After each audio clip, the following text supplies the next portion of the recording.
Peace and greetings, what's good? It's your girl Naya here from the Metaphysical Mommy, and I am doing Fables Den tarot tag. Hi Kim. Oh yeah, I just noticed something. Check it out. I don't do mornings, and it's a little panda. That wasn't planned at all, I swear, but I just noticed, so I thought I'd share. What is your one true soul deck? Yeah. That's kind of a hard question. I guess the reason why it's a hard question is because of the way that I feel about soulmates, and I feel that there is more than one out there for everybody, and that is the same as tarot decks. Now, I don't know if that's cheating or not, but that's kind of how I feel. But since I have to pick one, oh God, which one am I gonna pick? What is your one true soulmate deck? Okay, so let me try and figure this out for a second.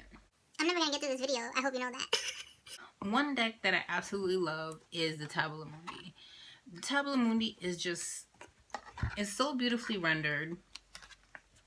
But besides all the lovely astrology and esotericness that goes to it, and of course all the love that went into it in its creation, is,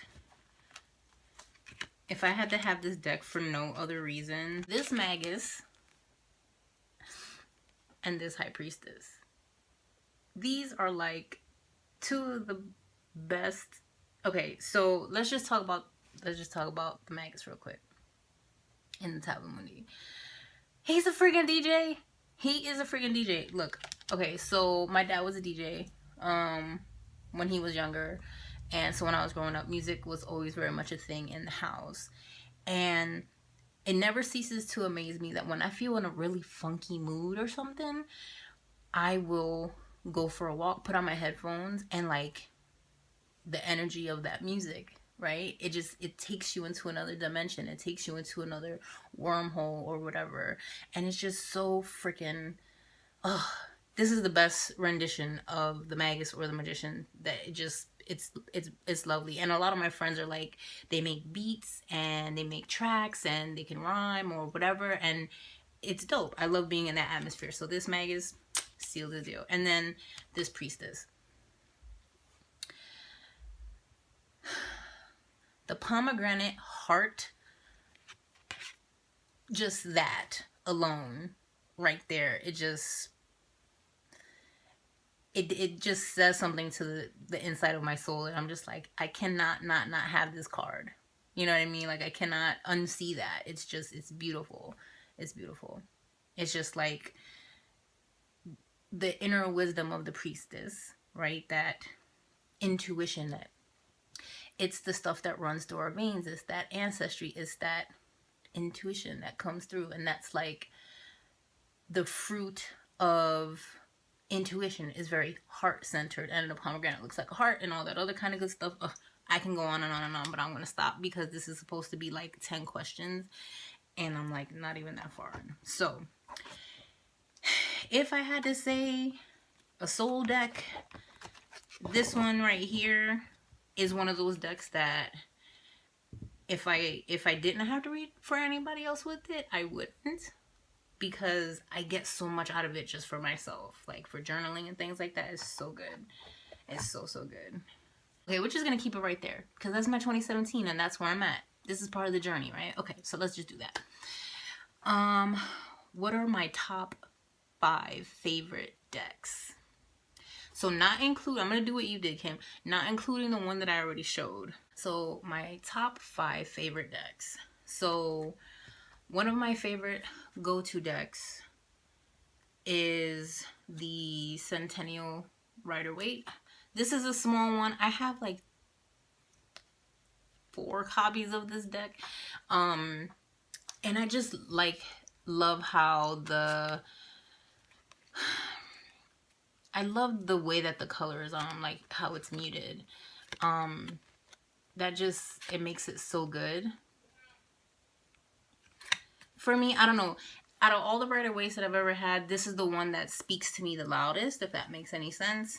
But yeah, I would just say Rider-Waite in general, any rendition of it. Another deck that I really love is the Jeopardy, this guy, tarot.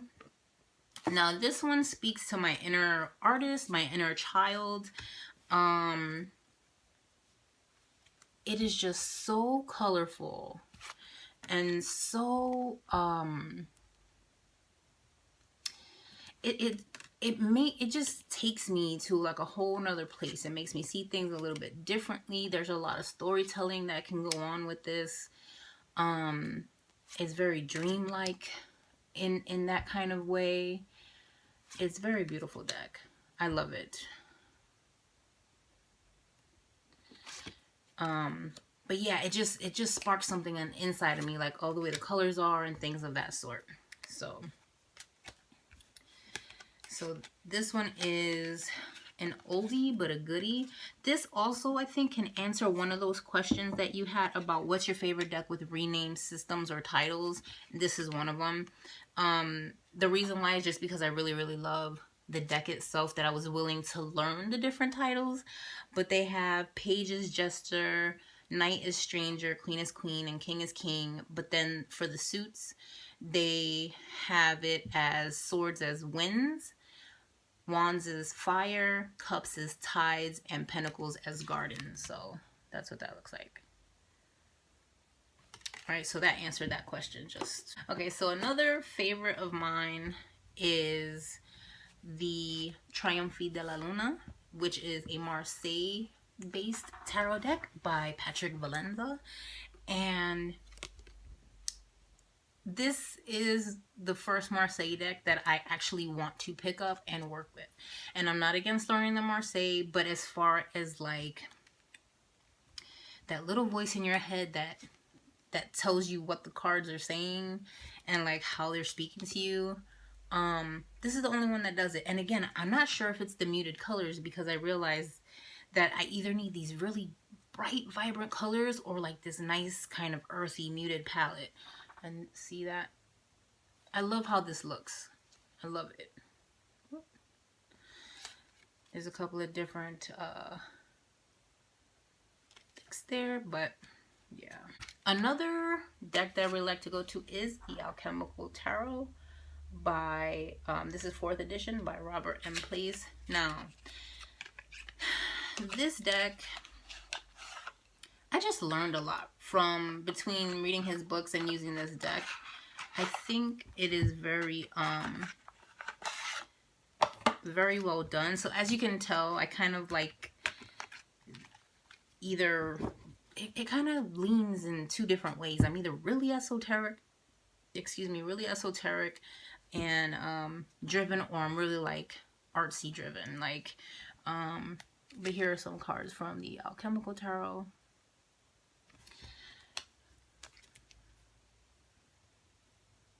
And it's really, really streamlined. I call this my Virgo deck because of the way that it's rendered. I just feel like it carries a lot of the Virgo attributes. And like the Jeopardy Tarot, for me, is like the end of Pisces, beginning of Aries.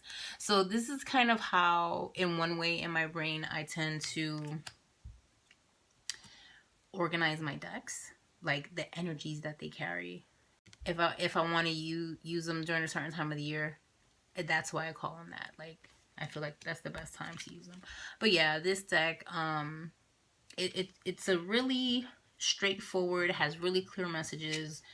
Once you understand kind of what's going on, because it's a little bit different, but it's also very well thought out. So, really cool deck. Here's what the backs of them look like. And I guess that's my this year, because, you know. Now, I just got this bad boy, like, a couple of days ago. I haven't used it to read yet, but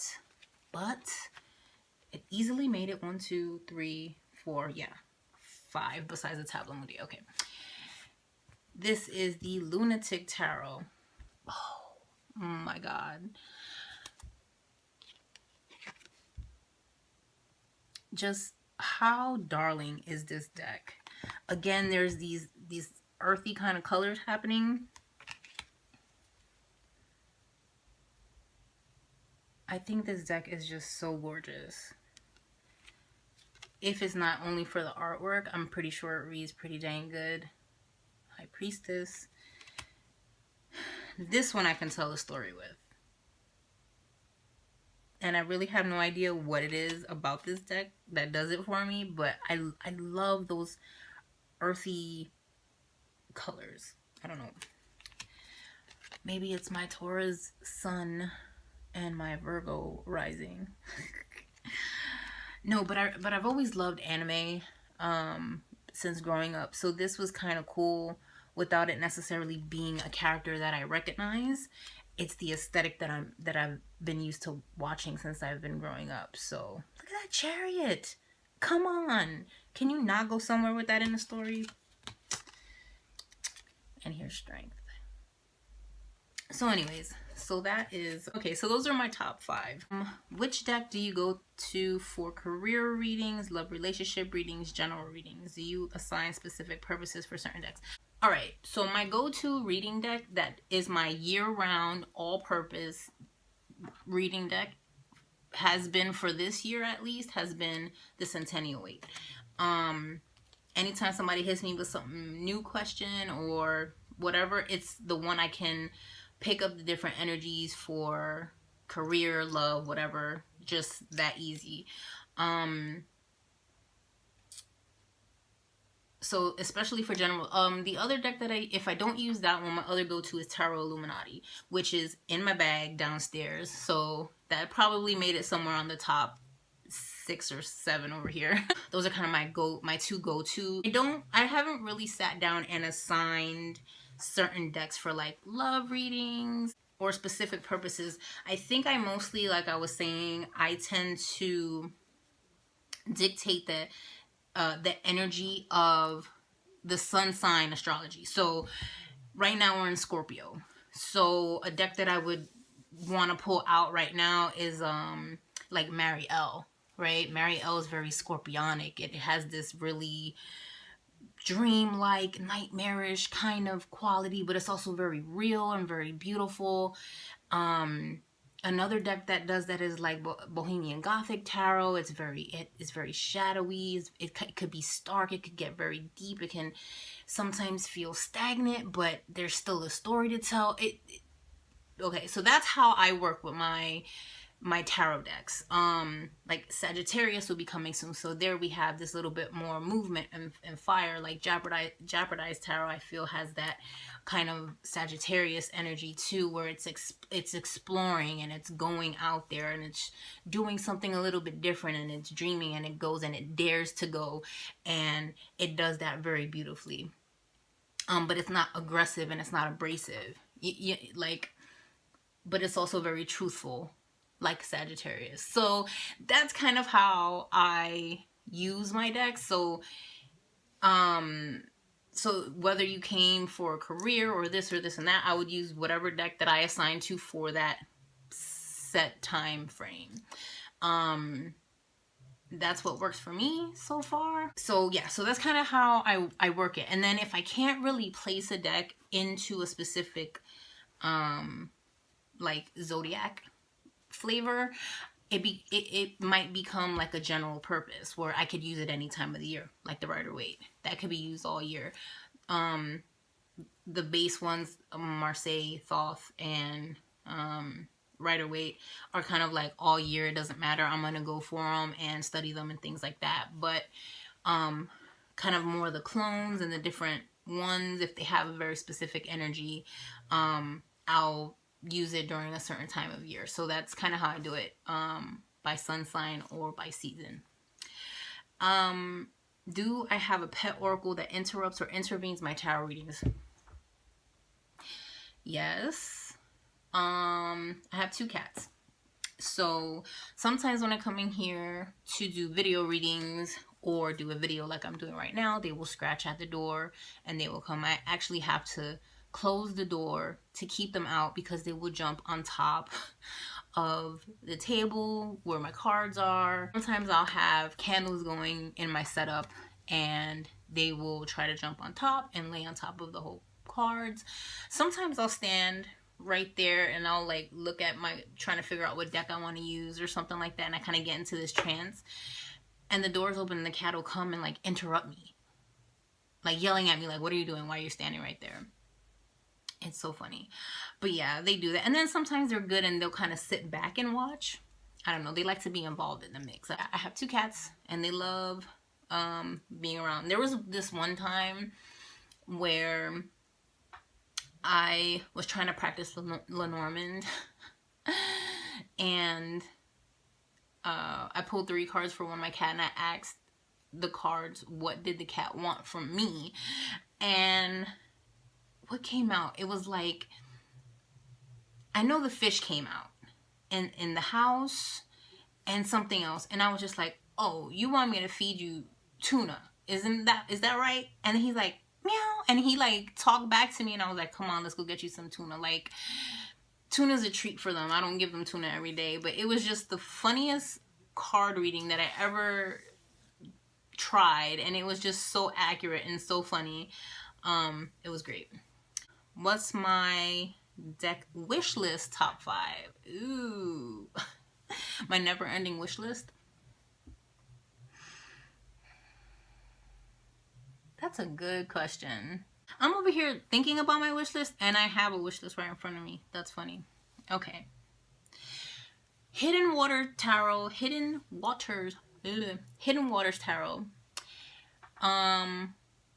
That is super on my wish list, and I know, like, I don't even know if she's coming out with another edition or not. But man, if I could get my hands on that deck, that would be epic.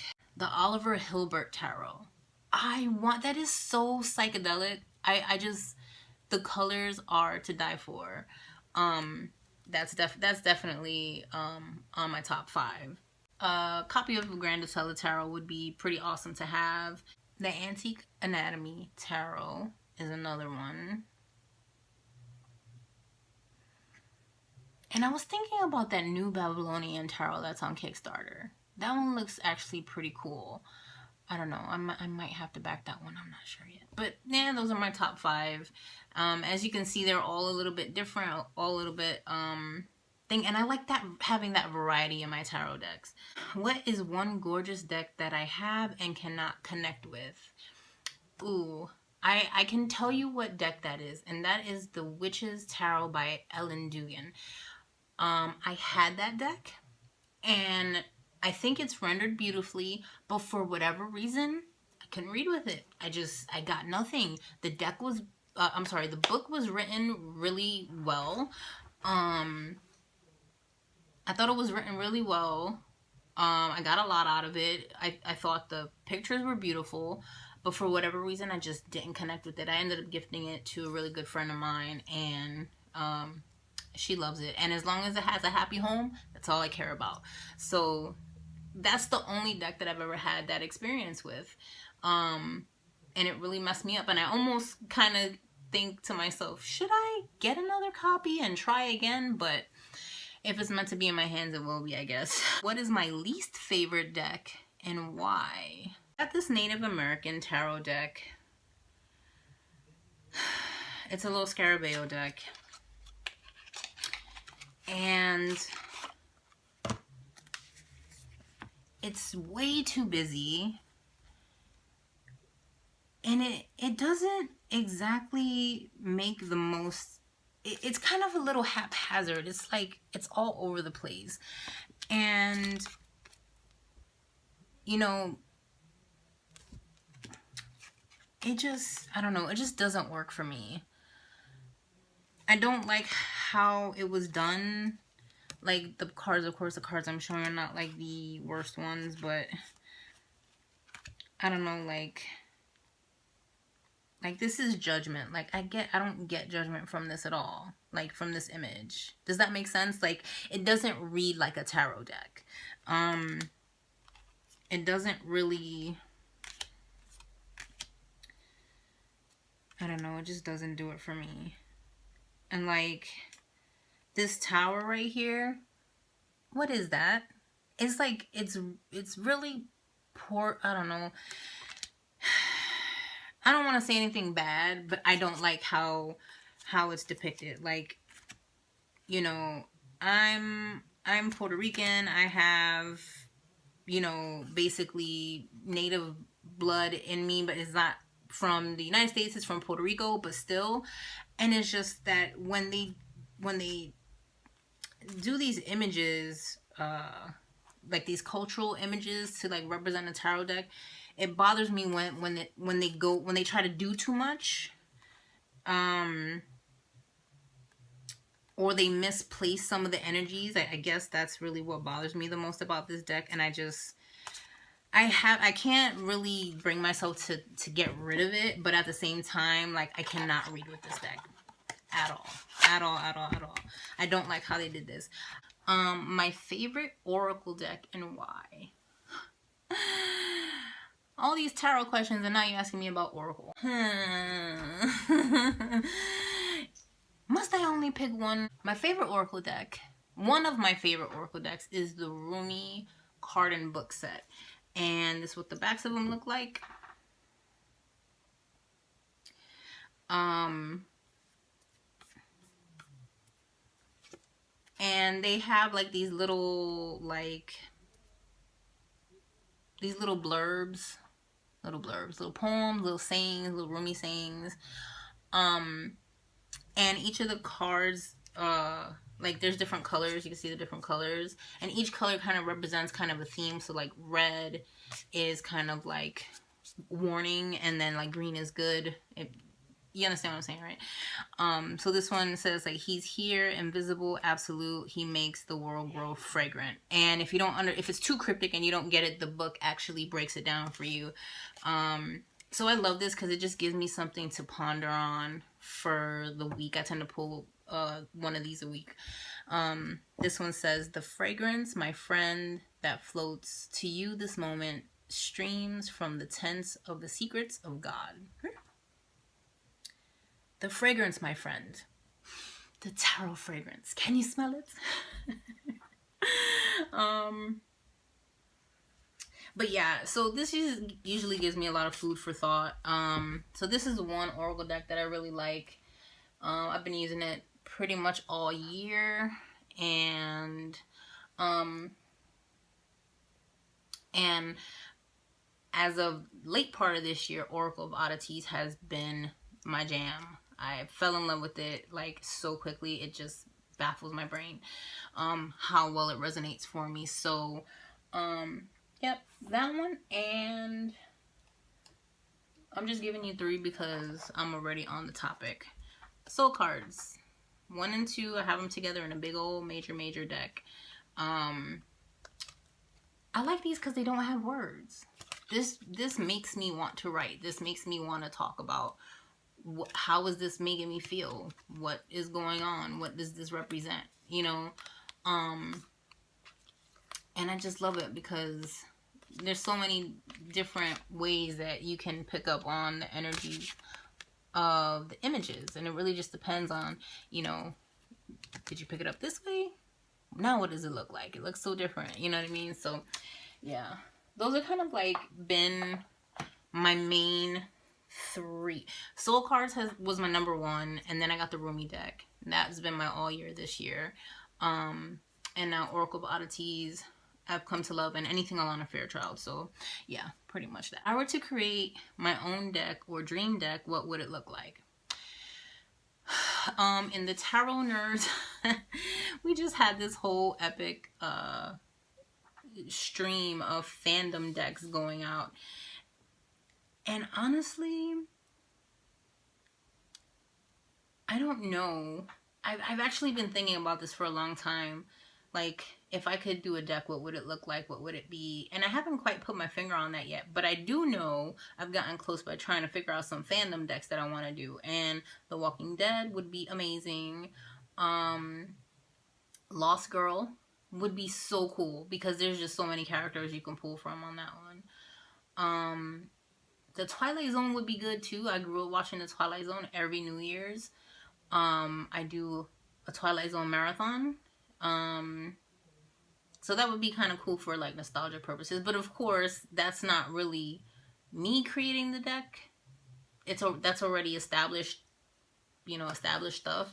I don't know. I don't know. I can't really answer number 10 in a straight. I don't have that concrete idea yet. But when I do, and if I do, I will definitely let you know. That's for sure. So this was my 10 questions for a deck junkie. Hashtag Tarot Decks 10. Started by Fables Den.